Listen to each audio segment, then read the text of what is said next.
All right, YouTube. Last year, my wife and I were in the market for a generator. I knew I wanted an inverter generator. We do tailgate, so we wanted to be able to power up our tailgate. Have direct TV at our tailgate. I'll insert a picture here of what it looked like. A couple TVs, receiver, dish, power supply, plus a couple crock pots.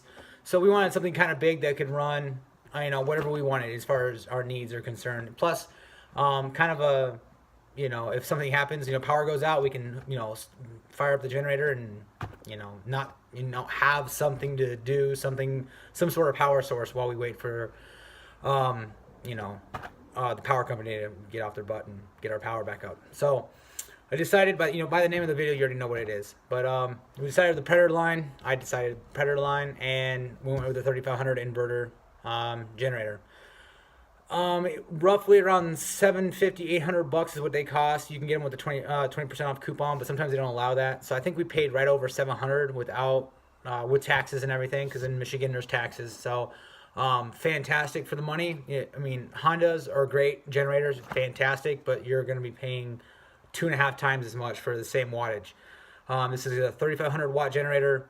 That's peak watts, and then 3,000 continuous watts. It weighs, with fuel, it weighs probably a little over 100 pounds. It does have casters, you'll see here. And it suits our needs completely. It's fantastic. It's electric start, so the wife, it's easy starting. So there's no, if I'm not around, she can start it very easily. Those are all the criteria I wanted. So here we go. This is what it looks like. Well, here it is.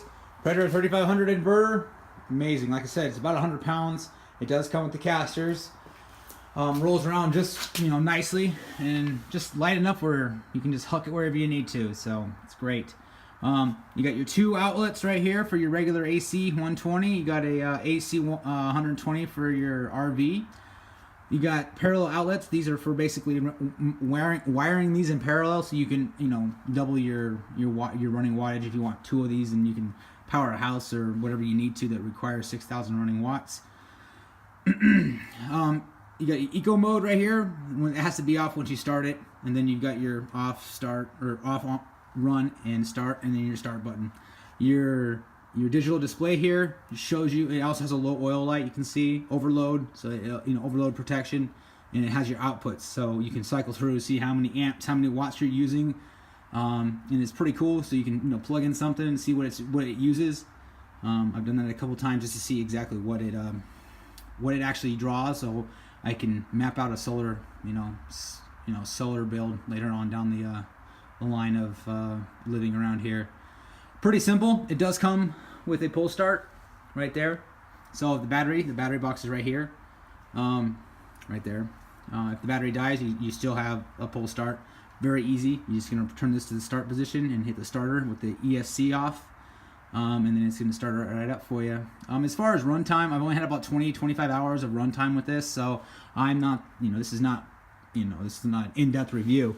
I've only used this for one tailgate and a couple just running it to see, to break it in, etc., etc. Break in, I believe, is 6 hours, and then you change the oil. I change the oil. You will see some metal flakes in your oil. It's common. It's a Chinese motor, 212 overhead valve CC air-cooled motor.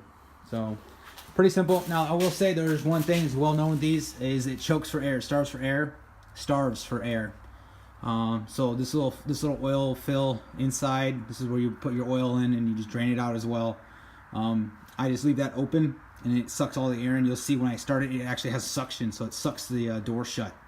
If you want to, you can drill holes and put a screen in there for a little air filter-ish. That will void your warranty, I'm pretty sure. So make sure your generator is out of warranty before you do that. Or they also make doors that actually have them built in. So if you want to do that, that's probably the best way to doing it. Other than that, that's pretty much all I have to say about this. It's a great tool, a great asset. In case something happens, or if you're just taking it to tailgate like we did, it worked out great. Like I said, I'll throw in a picture of what our tailgate looked like last year, and it ran everything flawlessly. It worked great. I think we had it there for about 8 hours and absolutely no issues whatsoever. And that 8 hours, we had it on the high output. In my opinion, it runs smoother, therefore it sounds a little quieter, if that makes any sense. So I always had it on the high output, and nobody ever even noticed it was running ever. We put it in the front of the car, and everything was in the back. And that's pretty much it. But I'll start it up so you guys can hear it. Pretty easy. You just run it to the start position. Make sure the ESC throttle's off, just like it says up here. And then you just hit the start button. Turn it to the run. Cycle through. 24 volts. That is full running. Keep in mind I'm in my garage, so it might be echoing a little bit in here, but very, very quiet. We love it. And you can see it's starting to choke for air. You cut your holes, or you take this thing off.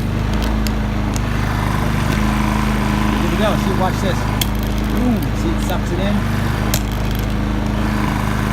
Let's leave it off. No problems whatsoever. Works great. Starts every time. It's awesome. I'm going to leave it running here for a little bit just so it, charge the battery a little bit. Alright guys, like and subscribe. Thank you for watching.